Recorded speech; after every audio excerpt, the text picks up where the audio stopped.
بسم اللہ الرحمن الرحیم۔ سورہ نمبر 27 سورہ نمل۔ تیسرا نمونہ ملکہ سبا کا ہے، جو تاریخ عرب کی نہایت مشہور دولت مند قوم پر حکمران تھی۔ اس کے پاس تمام وہ اسباب جمع تھے جو کسی انسان کو غرور نفس میں مبتلا کر سکتے ہیں، جن چیزوں کے بل بوتے پر کوئی انسان گھمنڈ کر سکتا ہے، وہ سرداران قریش کی بنسبت لاکھوں درجے زیادہ اسے حاصل تھیں۔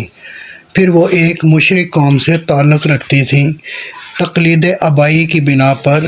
بھی اور اپنی قوم میں اپنی سرداری برقرار رکھنے کی خاطر بھی۔ اس کے لیے دین شرک کو چھوڑ کر دین توحید اختیار کرنا اس سے بہت زیادہ مشکل تھا جتنا کسی عام مشرک کے لیے ہو سکتا ہے، لیکن جب اس پر حق واضح ہو گیا تو کوئی چیز اسے قبول حق سے نہ روک سکی، کیونکہ اس کی گمراہی محض ایک مشرک ماحول میں آنکھیں کھولنے کی وجہ سے تھی۔ نفس کی بندگی اور خواہشات کی غلامی کا مرض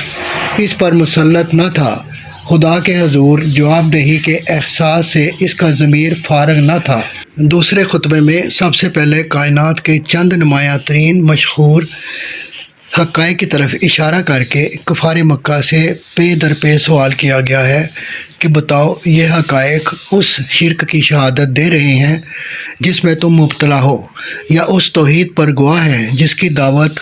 اس قرآن میں تمہیں دی جا رہی ہے؟ اس کے بعد کفار کے اصل مرض پر انگلی رکھ دی گئی ہے کہ جس چیز نے ان کو اندھا بنا رکھا ہے،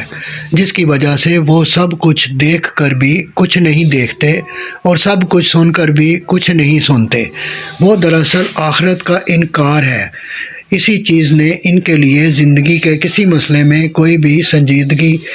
باقی نہیں چھوڑی ہے، کیونکہ جب ان کے نزدیک آخر کار سب کچھ مٹی ہو جانا ہے اور حیات دنیا کی اس ساری تگ و دو کا حاصل کچھ بھی نہیں ہے، تو آدمی کے لیے پھر حق اور باطل سب یکساں ہیں۔ اس کے لیے اس سوال میں سرے سے کوئی اہمیت ہی نہیں رہتی کہ اس کا نظام حیات راستی پر قائم ہے یا نا راستی پر۔ لیکن اس بحث سے مقصود یاس نہیں ہے کہ جب یہ لوگ غفلت میں مگن ہیں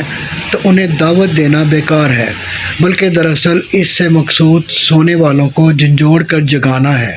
اس لیے چھٹے اور ساتویں رکوع میں پے در پے وہ باتیں ارشاد فرمائی گئی ہیں جو لوگوں میں آخرت کا احساس پیدا کریں، اس سے غفلت برتنے کے نتائج پر متنبہ کریں اور انہیں اس کی آمد کا اس طرح یقین دلائیں جس طرح ایک آدمی اپنی آنکھوں دیکھی بات کا اس شخص کو یقین دلاتا ہے جس نے اسے نہیں دیکھا ہے۔ خاتمہ کلام قرآن کی اصل دعوت یعنی خدائے واحد کی بندگی کی دعوت نہایت مختصر مگر انتہائی مؤثر انداز میں پیش کر کے لوگوں کو خبردار کیا گیا ہے کہ اسے قبول کرنا تمہارے اپنے لیے نافع اور اسے رد کرنا تمہارے اپنے لیے ہی نقصان دہ ہے۔